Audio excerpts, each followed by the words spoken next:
काय भूमिका नगरपालिका जिल्हा परिषद पंचायत समिती?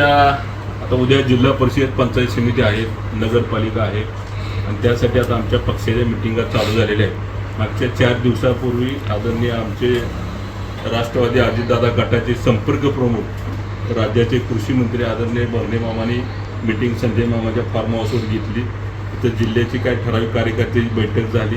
तिने आम्हाला काय सूचना दिल्या, त्या धर्तीवर आम्ही आता उद्या आमचे जिल्ह्याचे अध्यक्ष उमेश पाटील यायला लागले. त्या धर्तीवर आम्ही उद्या सकाळी मिटिंग लावलेली आहे. जे नगरपालिकेला इच्छुक असतील त्यांनी उद्या यावं, जिल्हा परिषद पंचायत समितीत जे इच्छुक असतील त्यांनी उद्या यावं आणि हे सगळ्या गोष्टी प्रस्ताव घेऊन आम्ही सगळे उद्या आदरणीय आमचे नेते आदरणीय अजितदादा पवारसाहेब राज्याचे नेते आणि अध्यक्ष आणि राज्याचे उपमुख्यमंत्री त्यांच्याकडे आम्ही हा प्रस्ताव घेऊन जाणार आणि त्यांच्या काय सूचना असतील त्या पद्धतीनं आम्ही ती सूचनाच्या म्हणजे अंमलबजावणी करण्याची जबाबदारी आमची राहील. आता आमचा विठ्ठल परिवार हा सगळा एकत्र ठेवण्यासाठी आम्ही सगळीकडनं आमचे प्रयत्न जोरात चालू आहेत. त्याच्यामुळं मला यश आहे, कारण आतापर्यंत जी भूमिका माझी विठ्ठल परिवाराचा एक सदस्य एक घटक म्हणून एवढीच राहिली की 4 पावलं मागं सरतोय. फक्त माझी भूमिका एवढीच राहते की आपण सगळी एकत्र राहावं. कारण तुम्हाला सगळं माहिती आहे की भारत नानाच्या टायमापासून आपण बघितलं, राजूबापू आमदारकीला उभा राहत असल्यापासून बघितलं, कालच्या भगीरथच्या 2 उमेदवारी झाल्या, विठ्ठल कारखाना टायमाला सगळं झालं. ही माझी भूमिका एवढीच राहिली की 2 पावलं पाठीमागं सोडून एकत्र राहावा हा प्रयत्न करतोय.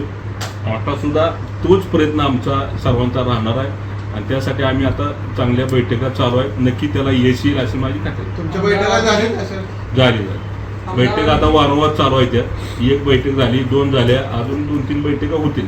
परिवार एक राहणार, पण अभिजित पाटील सुद्धा आपल्याला प्रस्ताव देतात, त्याबाबत काय नाही, तिने जर प्रस्ताव योग्य दिला तर अभिजित पाटील काय बाहेरनं आले नाहीत ना, ते आपल्याच तालुक्यातले आहेत आणि तिने व्यवस्थित जसं भारत नाना आम्ही सगळ्यांनी मिळून आम्ही काम केलं तशी त्यांची भूमिका असली तर आमचं काही दुमत नाही, त्याची काही अडचणी येणार नाही. आम्ही एकत्र ठेवण्याचा प्रयत्न आम्ही जरूर त्या पद्धतीने करणार. आजपर्यंत जेवढ्या निवडणुका झाल्या त्यामध्ये विठ्ठल परिवाराला हार मानावं लागलेली केवळ विठ्ठल परिवार एक संघ राहिला नसल्यामुळं झालेला आहे आणि आपण प्रयत्न करताय, पण ऐनवेळी ती दुफळी निर्माण होते. 100% बरोबर यावेळेस आहे. तसं काय होणे शक्य नाही. 100% तुमचं बरोबर आहे, कारण तसंच आतापर्यंत झालेलं आहे.